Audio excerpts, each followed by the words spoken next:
देख रहे हैं इन डार्क राजकुमार के साथ। तो चलिए बढ़ते हैं आज की कहानी की ओर। दोस्तों, केशव सूरत से अपने घर अपने शहर लौट रहा था। रात के कुछ 1:30 बजे उसकी ट्रेन ने उसे स्टेशन पर उतारा। स्टेशन पूरा खाली और सुनसान था। दूर दूर तक किसी और की उपस्थिति नहीं थी, और होगी भी कैसे। मनवेल जंक्शन, जो कि वैसे ही एक गांव ठहरा, सिर्फ वो नाम के लिए स्टेशन है। अब केशव को तो वहीं से लगभग 35 से 40 किलोमीटर का सफ़र तय करके अपने गांव रालेगढ़ जाना था। अब भला रात के 1:30 बजे वो अकेला उस सुनसान स्टेशन पर क्या करता। पर कोई दूसरा चारा भी तो नहीं था उसके पास, क्योंकि इतनी रात को ना तो उसे बसें मिलती और ना ही कोई रिक्शा या फिर टेम्पो। अब उसने सोचा कि 4 घंटे बाद सुबह तो हो ही जाएगी, और उसके बाद पहली बस पकड़ के ही वो अपने गांव चला जाएगा। कि सबको कोई तनाव या नींद नहीं थी, क्योंकि वो लगभग शाम 7 बजे से ही सोया सोया अभी स्टेशन पर पहुंचने से आधा घंटे पहले ही उठा था। इस वजह से उसे नींद तो नहीं आ रही थी, पर शायद उसकी किस्मत खराब थी, क्योंकि उसके फ़ोन का नेटवर्क भी गायब था। अब यही एकमात्र उसके पास टाइम का साधन बचा था, और अब वो भी नहीं रहा। कि सब वहीं एक बेंच पर आंख बंद किए बैठा रहा। लेकिन तभी उसे ऐसा लगा कि कोई उसके कंधे को अपने हाथों से दबा रहा है। वो अचानक से बेंच से उठ गया और इधर उधर देखने लगा, पर फिर भी उसे कोई नहीं दिखा। पूरे स्टेशन पर सिर्फ एक लाइट जल रही थी, जिसके बदौलत थोड़ी बहुत रोशनी थी, जिससे कुछ ही दूरी तक साफ साफ देखा जा सकता था। केशव फिर से बेंच पर जाकर बैठ गया। केशव को इस बार भी ऐसा लगा कि जैसे कोई उसके कंधे को मसाज कर रहा है। वो फिर से एकदम से चौंक कर उठकर खड़ा हो गया। अब ये उसका वहम नहीं हो सकता था। केशव को समझ नहीं आ रहा था कि जब इस स्टेशन के दूर दूर तक कोई है ही नहीं, फिर उसे ऐसा क्यों लगा जैसे किसी ने उसके कंधे को मसाज किया हो। केशव ने उसका पता लगाना चाहा, इसलिए केशव वापस उसी बेंच पर बैठ गया। और इस बार जो उसने देखा तो उसकी आंखें फटी की फटी रह गईं। उसने देखा 2 जले जले हाथ उसके कंधों के ऊपर थे, और इससे पहले कि इस बार केशव वापस खड़ा होता या पीछे मुड़ता, कि उन दोनों हाथों ने उसे आगे धकेल दिया, और केशव कुछ दूर आगे जा गिरा।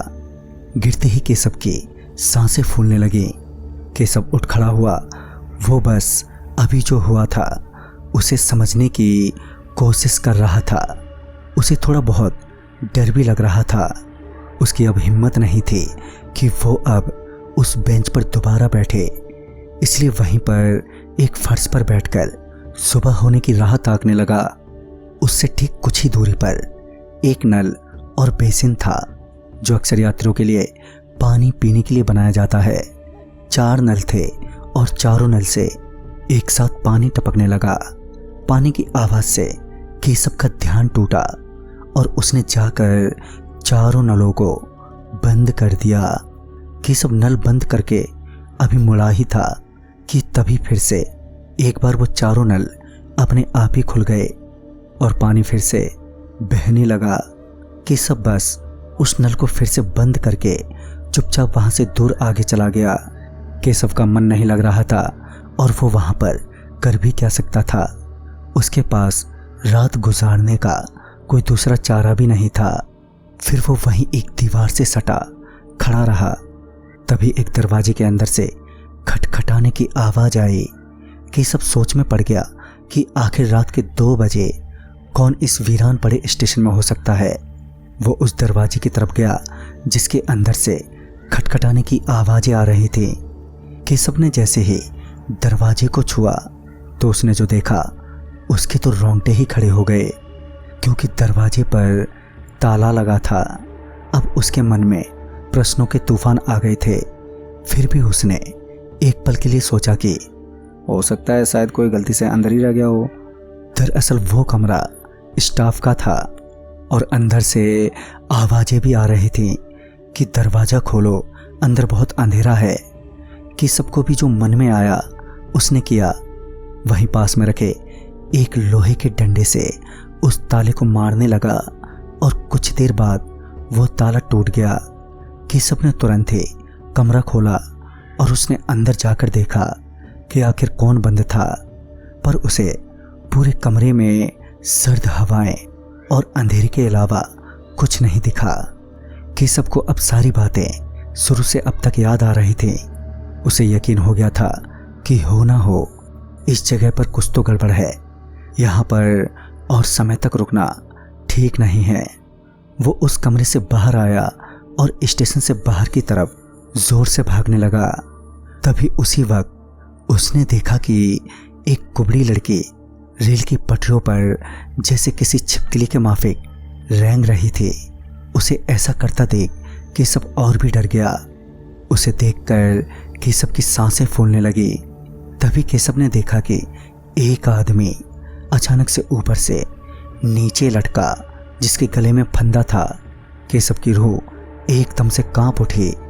केशव पीछे हटता हुआ और दूसरी तरफ से भागने लगा, पर उसी वक्त अचानक से वो लाइट, जो कि रोशनी की एकमात्र साधन थी, वो भी टूटकर नीचे गिर गई, जिससे पूरे स्टेशन पर 1 मीटर भी रोशनी नहीं थी। केशव के लिए ये जख्म को और गहरा करने जैसा था। केशव अब कहाँ जाए, क्या करे, उसे कुछ पता नहीं था। तभी उसने अपने फ़ोन में समय देखा तो रात के 3:30 बज रहे थे। केशव वहीं पर एक जगह चुपचाप बैठा रहा, यहाँ तक कि वो अपनी सांसों से निकलने वाली आवाज़ पर भी कंट्रोल करता रहा। और फिर कुछ मिनटों बाद उसने लाठी की आवाज़ सुनी। कोई लाठी पटकता हुआ केशव की तरफ आ रहा था। केशव पीछे हटके और दब गया। वो लाठी पटकने वाला कोई बूढ़ा आदमी था, जो बड़ी तेज रफ्तार से उस पार गया और फिर वापस आया। केशव घबराया हुआ बैठा रहा और देखते ही देखते कब उसकी आंख लग गई उसे पता ही नहीं चला। उसकी आंख तब खुली जब पूरी तरह से सुबह हो चुकी थी और सुबह के 7 बज रहे थे। उस वक्त उसने खुद को जिंदा पाकर खुद को बहुत खुशकिस्मत समझा। उसकी खुशी का कोई ठिकाना ना रहा, पर उसे कल की रात के हुए हादसे का बहुत खौफ था। वो भागता हुआ स्टेशन से बाहर भागने लगा, पर तभी उसकी नज़र उसी दरवाजे पर गई, जिसे देखकर केशव एक बार फिर अपने होश खो बैठा।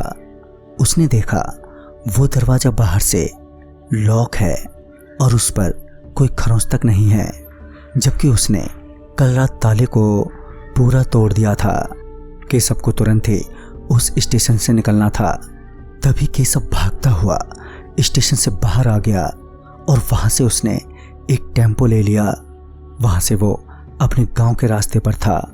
बातों ही बातों में जब टेम्पो वाले से केशव ने कल रात की बात का जिक्र किया, जिस पर टेम्पो वाला एकदम चौंकते हुए बोला, साहब वो स्टेशन पर सिर्फ सुबह और दोपहर में ही जाना सुरक्षित है। शाम ढलने से लेकर सुबह की पहली किरण होने तक वो स्टेशन चलता फिरता मौत है। कुछ साल पहले इसी तरह कभी उस स्टेशन का स्टेशन मास्टर रात को देर से काम खत्म करके घर आ रहा था और स्टेशन भी पूरी तरह से खाली ही था। कुछ बदमाशों ने उस स्टेशन मास्टर को लूटना चाहा और हाथापाई में उसे मार गिराया। फिर अगली सुबह उसकी लाश उसी कमरे के अंदर मिली। शायद वो बदमाश उसे मारकर उसी कमरे में बंद कर चले गए थे। और बाद में जब एक नई लड़की को स्टेशन मास्टर की पोस्ट संभालने का मौका मिला, तब पहले ही दिन से उस पहले स्टेशन मास्टर की कुर्सी पर बैठने के बाद उसी शाम को वो लड़की ट्रेन से कुचलकर मर गई। लोगों को लगा कि ये आत्महत्या है, पर इसके पीछे की सच्चाई भगवान ही जाने। लोगों का कहना है कि उस स्टेशन मास्टर की आत्मा उस स्टेशन पर भटकती रहती है और अगर उस घने अंधेरे में कोई उसे दिख जाता है तो उसे लुटेरा समझकर उसे बड़ी दर्दनाक मौत देता है। मुझे तो लगता है उस लड़की की मौत का कारण वो स्टेशन मास्टर ही होगा, क्योंकि उसे उस लड़की का उसके कुर्सी पर बैठना पसंद नहीं आया होगा। खैर अब इस बात में क्या सच्चाई है और कितनी सच्चाई है, उसका अनुभव तो आपको कल रात ही हो गया होगा कि सब पूरे रास्ते अपने साथ घटे उस घटना के बारे में ही सोचता रहा और बाद में उसने इस घटना के बारे में घर वालों को भी बताया। वहाँ के स्थानीय लोग आज भी कभी वहाँ पर शाम ढलने के बाद जाने की हिम्मत नहीं कर पाते। तो दोस्तों इस कहानी में बस इतना ही। तब तक के लिए बाय एंड टेक केयर।